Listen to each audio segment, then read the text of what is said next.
It's a Louis G sports take. The Syracuse Orange suffered their first loss of the season. It was against Stanford on ESPN, 26-24. They lost on a last-second Emmett Kenny field goal. And ladies and gentlemen, this game to me was everything that could have gone wrong for the Orange absolutely went wrong. Early on, they could not get anything going offensively. Kyle McCord not really connecting with his wide receivers the way he was doing it with Ohio and Georgia Tech. His top target, Andrade Gadsden, was limited to just 2 receptions for a total of 12 yards. The rush game was completely non-existent. Most of the game, it was in negative rushing yards. McCord, I felt, had no help from the O-line. He was sacked for a total of 4 times, really getting under pressure, making those errors. He had 2 interceptions, one of them going for a pick 6, which I felt like was just a bad mistake and some bad play calling from Fran Brown and Jeff Nixon.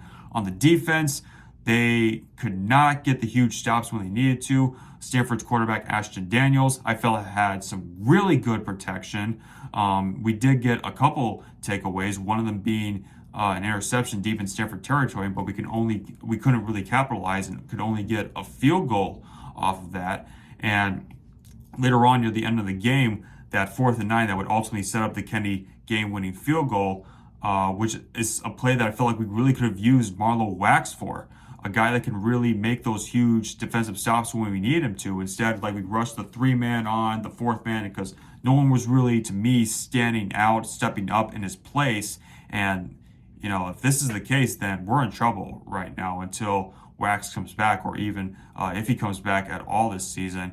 And, you know, considering for the fact that Syracuse have had a week-long rest after Georgia Tech, it was a time for them to really kind of clean up the mistakes they made in the first 2 games of the season. Say, okay, how can we clean up those mistakes and come into the Stanford game and completely dominate them? Instead, it really just felt like they took a step backwards.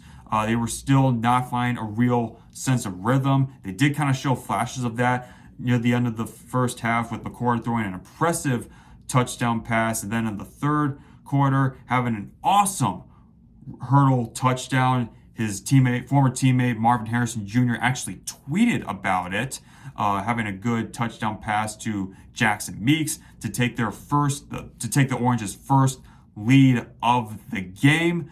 But ultimately, we just couldn't get the stops and couldn't pull the trigger and couldn't seal the win when we needed them to. We allowed Stanford to get the huge first downs when they needed them and to ultimately come on top this game.